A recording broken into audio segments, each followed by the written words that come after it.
Good morning students.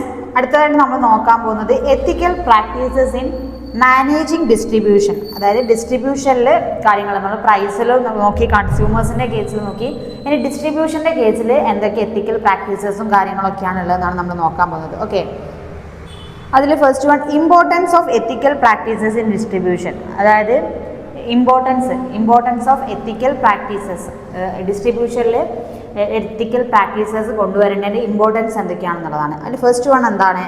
Build and maintaining strong trust in the market. അല്ലേ, ഒരു distribution ethically ആണ് നമ്മൾ, അല്ലെങ്കിൽ ഒരു ന്യായപരമായിട്ട് ലോജിക്കൽ പരമായിട്ട് ചെയ്യുന്നതെങ്കിൽ നമുക്ക് എന്ത് ചെയ്യാൻ പറ്റും? അതിലൂടെ ഒരു മാർക്കറ്റിൻ്റെ ഒരു ട്രസ്റ്റ്, സ്ട്രോങ് ആയിട്ടുള്ളൊരു ട്രസ്റ്റ് ബിൽഡ് ചെയ്തെടുക്കാൻ പറ്റും. അല്ലേ, നമ്മളൊരു മാർക്കറ്റിലേക്കാണ് നമ്മളൊരു പ്രോഡക്റ്റ് ഡിസ്ട്രിബ്യൂട്ട് ചെയ്യുന്നത്. അപ്പം ആ ഡിസ്ട്രിബ്യൂഷൻ ചാനലൊക്കെ പ്രോപ്പർ വേയിൽ കറക്റ്റ് ആവുകയാണെന്നുണ്ടെങ്കിൽ അതിലൂടെ നമുക്ക് ആ മാർക്കറ്റിൻ്റെ ഹോൾ സ്ട്രോങ് ട്രസ്റ്റിനെ നമുക്ക് എന്ത് ചെയ്തെടുക്കാൻ പറ്റും?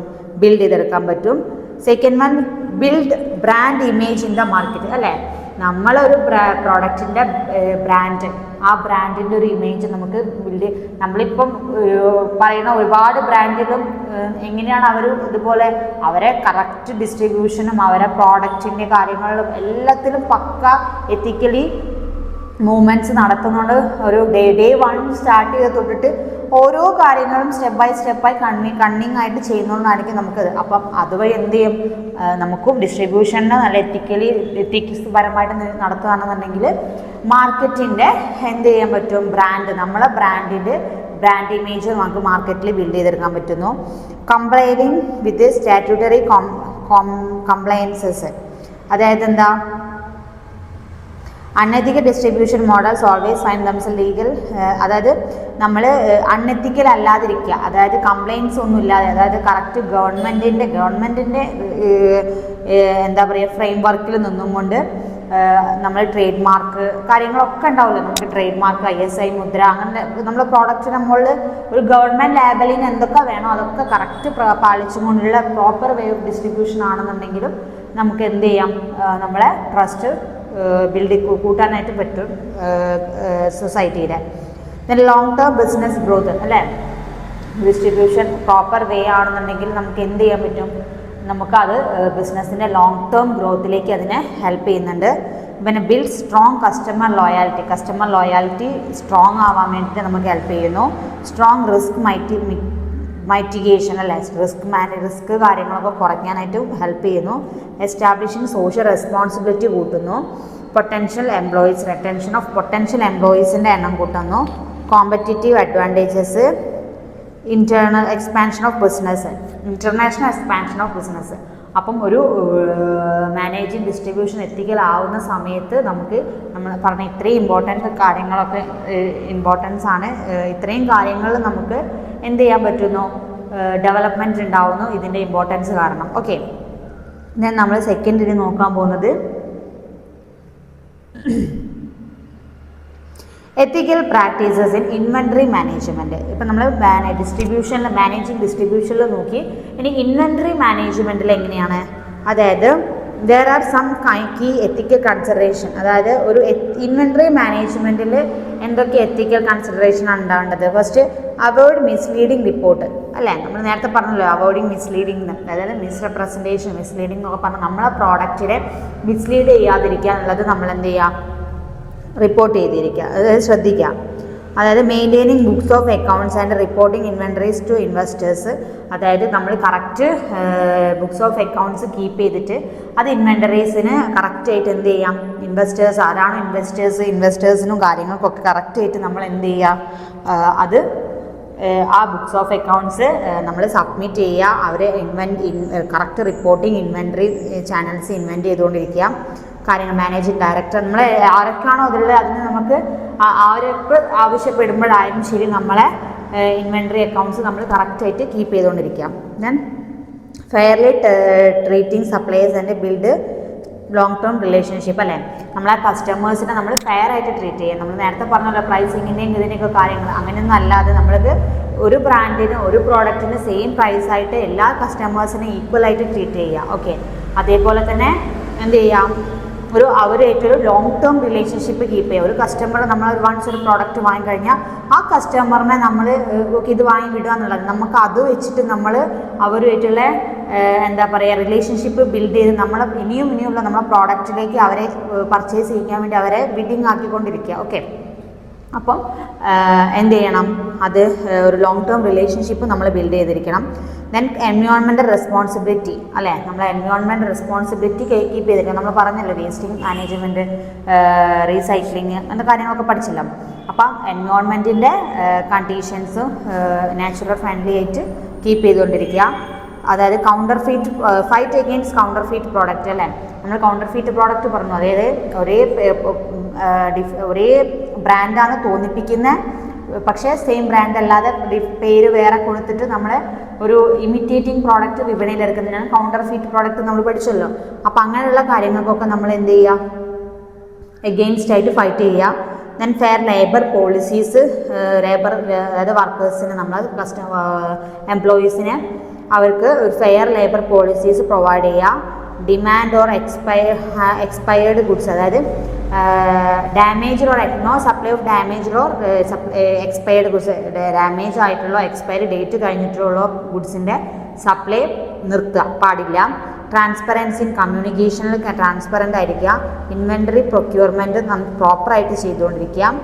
Then hire right employees. അപ്പോൾ ഇത്രയും കാര്യങ്ങളാണ് ഇൻവെൻറ്ററി മാനേജ്മെൻറ്റിൻ്റെ എത്തിക്കൽ ഇൻവെൻറ്ററി മാനേജ്മെൻറ്റ്. ഒരു ഇൻവെൻറ്ററി മാനേജ്മെൻറ്റ് എത്തിക്കൽ ആവണമെന്നുണ്ടെങ്കിൽ നമ്മൾ പറഞ്ഞ ഇത്രയും പോയിൻറ്റ്സ് ശ്രദ്ധിച്ചാലേ ഒരു ഇൻവെൻറ്ററി മാനേജ്മെൻറ്റ് എന്ത് ചെയ്യാൻ പറ്റുള്ളൂ, എത്തിക്കലാവുള്ളൂ. ദെൻ എത്തിക്കൽ പ്രാക്ടീസ് ഇൻ ട്രാൻസ്പോർട്ടേഷൻ്റെ കാര്യത്തിൽ എന്ത് ചെയ്യാം, അതും എത്തിക്കലാവുക. അതായത് നമ്മളെ ട്രാൻസ്പോർട്ട് ചെയ്യുക ത്രൂ വെഹിക്കിൾ ത്രൂ ആണ്. അപ്പം നമ്മുടെ കമ്പനിയിൽ നമ്മളെ പ്രോഡക്റ്റ് കൊണ്ടുപോകുന്ന വണ്ടീൻ്റെ ട്രാൻസ്പോർട്ടേഷൻ്റെ കാര്യത്തിൽ നമ്മൾ എന്ത് ചെയ്യണം, എത്തിക്കലായിരിക്കണം. അതായത് പ്രോപ്പർ വേ, നമ്മൾ ട്രാൻസ്പോർട്ടേഷനിലായാലും നമ്മളെ വെഹിക്കിളിൻ്റെ പേരിലായാലും നമുക്കൊരു കംപ്ലയിൻറ്റ്സ് ഉണ്ടാവാൻ പാടില്ല അല്ലേ.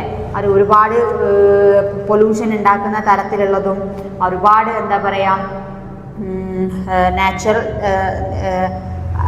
അല്ലെങ്കിൽ ഇക്കോണമിക് ഫ്രണ്ട്ലി അല്ലാത്തതൊക്കെ ആയിട്ടുള്ള കാര്യങ്ങളൊക്കെ യൂസ് ആവാതെ നമ്മൾ എന്ത് ചെയ്യുക, നമ്മളെ കാർബൺ എമിഷൻസൊക്കെ കഴിയുന്നത് റെഡ്യൂസ് ചെയ്തുകൊണ്ടുള്ള ട്രാൻസ്പോർട്ടേഷൻ ഗുഡ് ആക്കുക എന്നുള്ളതാണ്. Okay, highly trained carrying heavy vehicles with full safety for pedestrians അല്ലേ. നമ്മൾ ബൾക്ക് ബണ്ടിൽ ഓഫ് ലഗേജസ് ഒക്കെ കൊണ്ടുപോകുന്ന ഒരു വെഹിക്കിൾ ആണെന്നുണ്ടെങ്കിൽ നമ്മൾ യാത്രക്കാർക്കൊക്കെ കൺവീനിയൻ്റ് ആയിട്ട് ബുദ്ധിമുട്ടില്ലാത്ത തരത്തിലും എന്താ പറയുക ഒരു ട്രാഫിക് റൂൾസൊക്കെ പാലിച്ച് പ്രോപ്പർ മാനറിലായിരിക്കണം നമ്മളെ ട്രാൻസ്പോർട്ടേഷനും നമ്മളെ പ്രോഡക്റ്റിൻ്റെ വെഹിക്കിൾ ചെയ്തുകൊണ്ടിരിക്കേണ്ടത്. അതിന് അടുത്തത് എത്തിക്കൽ പ്രാക്ടീസസ് ഇൻ വെയർഹൗസിങ്ങിൻ്റെ കേസിൽ എങ്ങനെയാണ് വരേണ്ടത്. Warehousing is needed by every company that deals with products and customers അല്ലേ.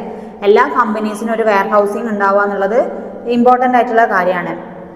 ഓക്കെ, അതായത് എന്തിനാണ് warehousing? Store, handle and distribute goods to channels or direct customers അല്ലേ. ഡയറക്റ്റ് കസ്റ്റമേഴ്സിന് വേണ്ടിയിട്ട് എന്താ പറയുക ഗുഡ്സൊക്കെ സ്റ്റോർ ചെയ്യാൻ വേണ്ടിയിട്ട് ഒരു വെയർഹൗസ് ഉണ്ടായിരിക്കുക എന്നുള്ളത് നിർബന്ധമായിട്ടുള്ള കാര്യമാണ്. അപ്പം എന്താ പറയുക അതെന്ത് ചെയ്യുക ഒരു എത്തിക്കൽ രീതിയിൽ അതും കൊണ്ടുപോകുക എന്നുള്ളത് ഒരു കമ്പനീനെ സംബന്ധിച്ച് എത്തിക്കൽ പ്രാക്ടീസസ് ഇൻ വെയർഹൗസിങ് എന്താണ് ഇമ്പോർട്ടൻ്റ് ആയിട്ടുള്ള കാര്യങ്ങളാണ്. അതിൽ വരുന്ന കുറേ പോയിന്റ്സ് ഉണ്ട്, നിങ്ങൾ അത് ജസ്റ്റ് നിങ്ങൾക്ക് വായിച്ച് മനസ്സിലാക്കിയിട്ട് പോവാം. കുറച്ച് ഒരു പോയിന്റ് വൈസ് ആയിട്ട് എന്തൊക്കെയാണ് വേണ്ടതെന്നുള്ള വർക്ക് പ്ലേസ്, ഫെയർ വേജസ് അങ്ങനത്തെ കുറേ കാര്യങ്ങളൊക്കെയാണ്.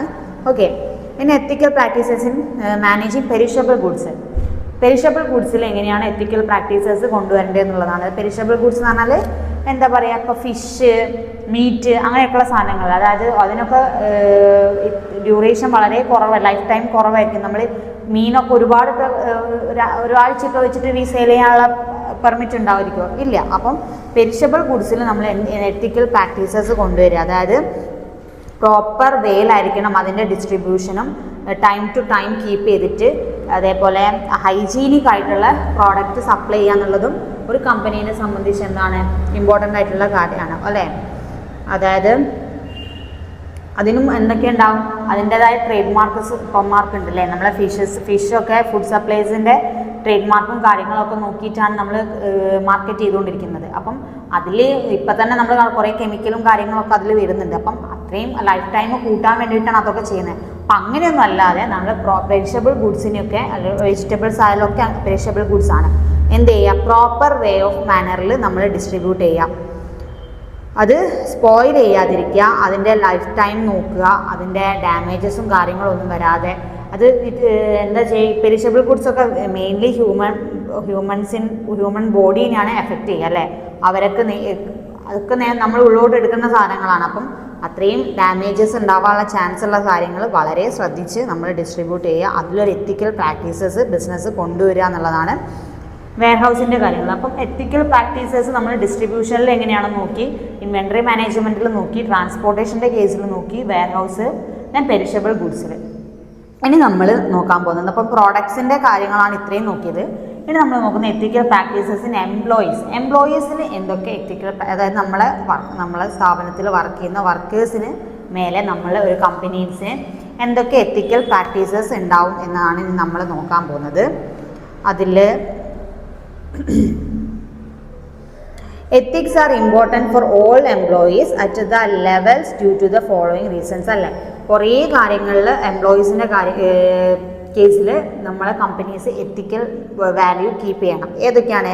ബെറ്റർ എംപ്ലോയി റിറ്റൻഷൻ, അതായത് ഒരു എന്താ പറയുക, എംപ്ലോയീസിനെ മോട്ടീവ് ചെയ്യുന്ന കാര്യങ്ങളിലായാലും അവരെ ഗൈഡ് ചെയ്യുന്ന കാര്യത്തിലും സ്റ്റാഫും എംപ്ലോയീസും തമ്മിലുള്ള ഈ എന്താ പറയുക ഇഷ്യൂസ് ഡിസ്പ്യൂട്ട്സൊക്കെ സോൾവ് ചെയ്യുന്ന കാര്യങ്ങൾ. അപ്പം എല്ലാത്തിലും നമ്മൾ എന്ത് ചെയ്യാം, എംപ്ലോയീസിനെ എന്താ പറയുക കുറച്ചുകൂടി കെയർ ചെയ്ത് കൊണ്ടുപോകാറ് ഈ ഓണേഴ്സ്, അതായത് ബിസിനസ്.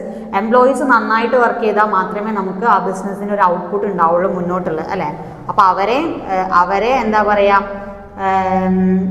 നീഡ്സ് ആൻഡ് വാണ്ട്സ് ഒക്കെ പരിഗണിച്ചും കൊണ്ടുള്ള രീതിയിലായിരിക്കണം ഒരു ബിസിനസ്. അതേപോലെ എൻഹാൻസ്ഡ് ടീം വർക്ക്, ഒരു ടീം വർക്കായിട്ട് വർക്ക് ചെയ്യുക. അപ്പോൾ എന്ത് പ്രശ്നം ഉണ്ടെങ്കിലും ഒരു എംപ്ലോയീസിന് എന്താ പറയുക അവിടെ അഭിപ്രായം പറയാനും അവർക്ക് അത് സോൾവ് ചെയ്ത് കൊടുക്കാനും ഒക്കെ ഉള്ളൊരു സ്പേസ് ഉണ്ടായിട്ട് ഫ്രണ്ട്ലി ആയിരിക്കുക. അപ്പോൾ ഒരു ടീം വർക്കായിട്ട് വർക്ക് ചെയ്യുക.